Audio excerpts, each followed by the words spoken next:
Good morning everyone. देखिए, कल हमारा टॉपिक था कल का इंटरनेट के बारे में कुछ बेसिक बातें मैंने कल आपको बताया था। जैसा मैंने आपको बताया था कि इंटरनेट एक प्रकार का कंप्यूटर नेटवर्क होता है। नेटवर्क की डेफिनेशन क्या होती है आपकी, कि जब आप दो या दो से अधिक कंप्यूटर्स को किसी कम्युनिकेशन लिंक मतलब संचार माध्यम से जोड़कर आपस में जुड़े हुए कंप्यूटर्स के बीच में डेटा का आदान प्रदान करते हैं, तो ऐसा सिस्टम या ऐसी व्यवस्था क्या कहलाती है आपकी, कंप्यूटर नेटवर्क। कहने का मतलब यह है कि किसी कंप्यूटर नेटवर्क के अंदर आपस में जुड़े हुए कंप्यूटर्स के बीच में डेटा का आदान प्रदान किया जाता है। और सभी कंप्यूटर्स को आपस में जोड़ने के लिए किसका यूज होता है, कम्युनिकेशन लिंक मतलब संचार माध्यम का।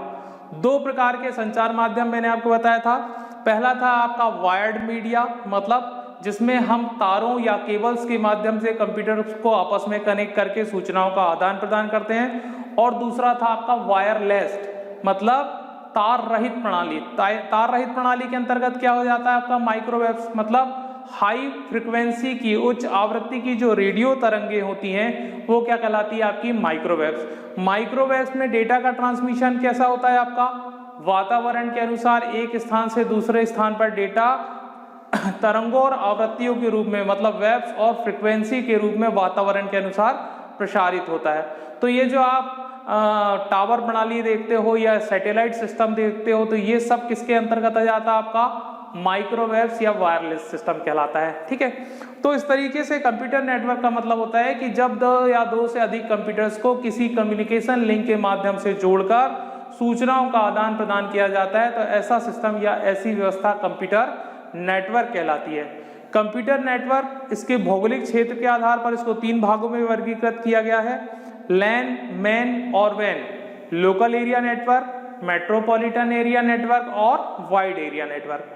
लैन का मतलब होता है लोकल एरिया नेटवर्क, मतलब स्थानीय क्षेत्र नेटवर्क। जब हम कंप्यूटर्स को इस एक निश्चित भौगोलिक क्षेत्र में आपस में कनेक्ट करके सूचनाओं का आदान प्रदान करते हैं, तो ऐसी व्यवस्था क्या कहलाती है, लोकल एरिया नेटवर्क कहलाती है। मतलब लोकल एरिया नेटवर्क में अधिकतम 1 किलोमीटर की दूरी तक हम कंप्यूटर्स को आपस में कनेक्ट करके सूचनाओं का आदान प्रदान कर सकते हैं। सामान्य रूप से एक कमरे में, किसी बिल्डिंग के कैंपस में, किसी यूनिवर्सिटी या कंपनी के कैंपस में इस प्रकार का नेटवर्क अधिकतम 1 किलोमीटर की दूरी तक डेटा के आदान प्रदान की सुविधा देता है।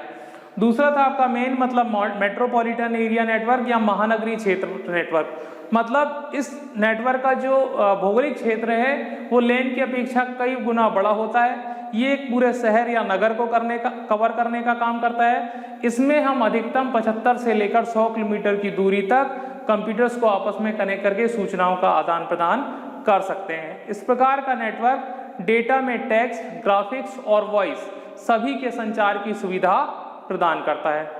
तीसरे प्रकार का नेटवर्क होता है वैन, मतलब वाइड एरिया नेटवर्क। जो अंतरराष्ट्रीय स्तर का कंप्यूटर नेटवर्क है वो क्या कहलाता है आपका, वैन, मतलब विश्व स्तर पर कहीं भी आप सूचनाओं का आदान प्रदान कर सकते हो। और वैन के अंतर्गत ही क्या जाता है आपका, इंटरनेट। इंटरनेट एक वाइड एरिया नेटवर्क है जिसके बारे में मैंने आपको कल विस्तार से बताया था। अब देखिए, जैसे मैंने आपको बताया था कि इंटरनेट दो शब्दों से मिलकर बना हुआ है। इंटर का मतलब हो गया परस्पर और नेट का मतलब हो गया नेटवर्क। मतलब परस्पर कई नेटवर्कों से मिलकर एक नेटवर्क बना हुआ है जिसको नाम दिया गया है इंटरनेट। इसके अंतर्गत कई सारे लैन और मेन शामिल हो सकते हैं। कई नेटवर्कों का नेटवर्क क्या कहलाता है आपका, इंटरनेट कहलाता है। सबसे बड़ी चीज कि इंटरनेट के माध्यम से आप विश्व स्तर पर कहीं पर भी सूचनाओं का आदान प्रदान कर सकते हो। दूसरी चीज, इंटरनेट केवल सूचनाओं के आदान प्रदान का माध्यम नहीं रह गया। आज की डेट में इंटरनेट का प्रयोग एक सर्च इंजन के रूप में किया जाता है। किसी भी विषय पर किसी भी प्रकार की सामग्री को, किसी भी प्रकार की सूचनाओं को प्राप्त करने के लिए हम किसका प्रयोग करते हैं, इंटरनेट का प्रयोग करते हैं। ठीक है, और ये सारी सूचनाएं जो है वो इंटरनेट में किसमें स्टोर रहती हैं, आपकी वेबसाइट्स में स्टोर रहती है। किसमें स्टोर रहती है, वेबसाइट। जो भी सूचना है, जैसे मैंने कल एग्जांपल दिया था आपको कि जैसे आपकी एक बुक है, मान लीजिए एक साइंस की बुक है, तो उसमें साइंस की बुक में पूरी साइंस की इंफॉर्मेशन दी हुई है। और वो बुक में जो इन्फॉर्मेशन है वो किस में है, आपके पेजेस में दी हुई है।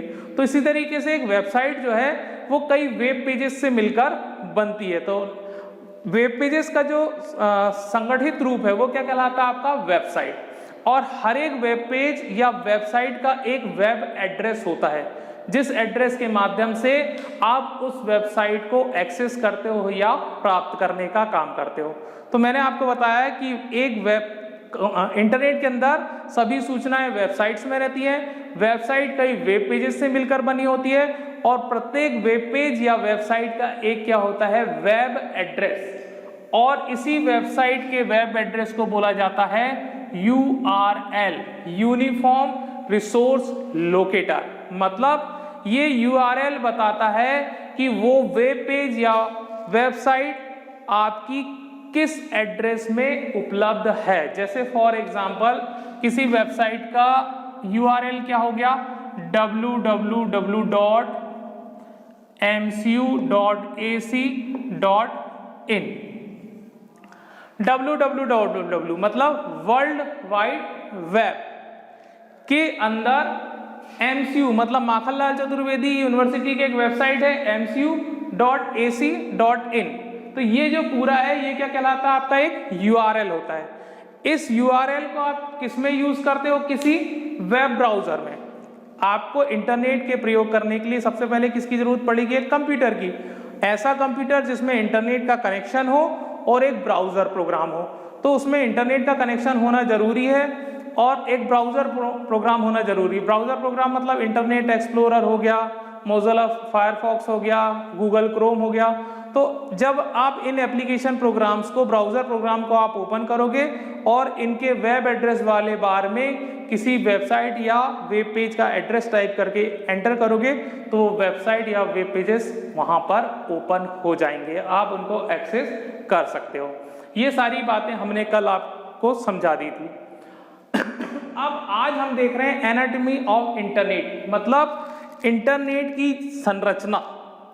देखिए इंटरनेट की जो संरचना है बेसिकली वो क्लाइंट सर्वर आर्किटेक्चर पर आधारित है। क्लाइंट सर्वर आर्किटेक्चर क्या होता है आपका, क्लाइंट सर्वर आर्किटेक्चर। देखिए किसी भी कंप्यूटर नेटवर्क में सामान्यतः दो प्रकार के कंप्यूटर होते हैं। एक नेटवर्क का जो मुख्य कंप्यूटर होता है, ठीक है, जिससे उस पूरे नेटवर्क को ऑपरेट और कंट्रोल किया जाता है, वो कहलाता है सर्वर। और बाकी के जो सामान्य कंप्यूटर होते हैं वो क्या कहलाते हैं, आपके क्लाइंट या वर्क स्टेशन। तो क्लाइंट या वर्क स्टेशन का क्या काम रहता है, सर्वर की सुविधाओं का उपयोग करना और किसी भी प्रकार के कार्य को करने के लिए अपने रिक्वेस्ट को किसको पहुंचाना, सर्वर को पहुंचाना। और सर्वर का काम होता है क्लाइंट की रिक्वेस्ट को पूरा करना। जैसा मैंने आपको बताया कि किसी भी नेटवर्क का जो मुख्य कंप्यूटर होता है वो सर्वर कहलाता है और जो बाकी के अन्य कंप्यूटर्स होते हैं वो क्या कहलाते हैं, क्लाइंट। क्लाइंट्स की संख्या कितनी भी हो सकती है। सर्वर एडमिनिस्ट्रेटर मतलब नेटवर्क के जो मुख्य प्रबंधक होता है उसका कंप्यूटर होता है, जिसके माध्यम से एडमिनिस्ट्रेटर पूरे नेटवर्क को ऑपरेट और कंट्रोल करने का काम करता है। ठीक, तो जैसा मैंने आपको बताया कि इंटरनेट जो है वो एक क्लाइंट सर्वर आर्किटेक्चर है। इसमें इंटरनेट की सुविधा को प्राप्त करने के लिए हमको इंटरनेट कनेक्शन लेना होता है अपने कंप्यूटर में, और वो इंटरनेट कनेक्शन कौन प्रदान करता है, ISP, इंटरनेट सर्विस प्रोवाइडर। मतलब ऐसी कंपनियां जो कुछ शुल्क लेकर हमको इंटरनेट की सुविधा प्रदान करती हैं वो क्या कहलाती हैं, आपकी ISP कहलाती है, इंटरनेट सर्विस प्रोवाइडर मतलब इंटरनेट सेवा प्रदाता। मैंने आपको अभी बताया कि ऐसी सभी कंपनियां जो हमसे कुछ शुल्क लेकर हमको इंटरनेट की सुविधा या इंटरनेट की सेवा प्रदान करती हैं वो क्या कहलाती हैं, आपकी ISP कहलाती हैं। अब ये जो ISP हैं ये हमको इंटरनेट की सुविधा कैसे प्रदान करती हैं, उनके सर्वर के माध्यम से। मतलब उनका एक मुख्य कंप्यूटर होता है वो क्या कहलाता है, आपका सर्वर, और ये सर्वर के माध्यम से हमको इंटरनेट कनेक्शन देती हैं हमारे कंप्यूटर में। मतलब ISP का जो कंप्यूटर हो गया वो क्या हो गया, सर्वर, और हम सर्वर की सुविधाओं का उपयोग कर रहे हैं, तो हमारे कंप्यूटर क्या हो गए, आपके क्लाइंट हो गए, ठीक। और सर्वर और क्लाइंट के बीच में एक मुख्य डिवाइस जिसको क्या बोला जाता है, मॉडेम, ठीक है। मॉडेम जो है वो क्या कर रही है, हमारे कंप्यूटर मतलब क्लाइंट को आईएसपी के कंप्यूटर मतलब सर्वर के से जोड़ने का काम कर रही है। अब ये मॉडेम की आवश्यकता हमको क्यों पड़ती है, क्योंकि मॉडेम का काम होता है मॉड्यूलेशन और डीमॉड्यूलेशन, ठीक है। क्योंकि हमारा कंप्यूटर, जैसा कि हम जानते हैं कि हमारा कंप्यूटर जो है वो डिजिटल अवस्था में काम करता है, इलेक्ट्रॉनिक सिग्नल्स के रूप में काम करता है, डिजिट्स के आधार पे काम करता है। तो हमारे कंप्यूटर में जो चलने वाले सिग्नल हैं वो कैसे सिग्नल हैं, आपके डिजिटल सिग्नल हैं। जबकि सर्वर के माध्यम से जो कम्युनिकेशन लिंक, जो संचार माध्यमों का प्रयोग हो रहा है, उसमें जो डेटा ट्रांसमिशन हो रहा है वो किस रूप में हो रहा है, आपका एनालॉग सिग्नल के रूप में हो रहा है, मतलब वेव्स और फ्रीक्वेंसी के रूप में हो रहा है। तो ये मॉडेम क्या करेगा, यहां से आने वाले एनालॉग सिग्नल्स को डिजिटल सिग्नल में ट्रांसमिट करके हमारे कंप्यूटर में पहुंचाएगा। और जब हम अपने कंप्यूटर से डेटा या सूचनाओं को भेज रहे हैं तो ये वापस हमारे डिजिटल सिग्नल्स को किस में बदल देगा, एनालॉग में। मतलब ये एनालॉग टू डिजिटल और डिजिटल टू एनालॉग करने का काम कर रहा है। इसलिए बोला जा रहा है मॉड्यूलेशन और डीमॉड्यूलेशन। मॉड्यूलेशन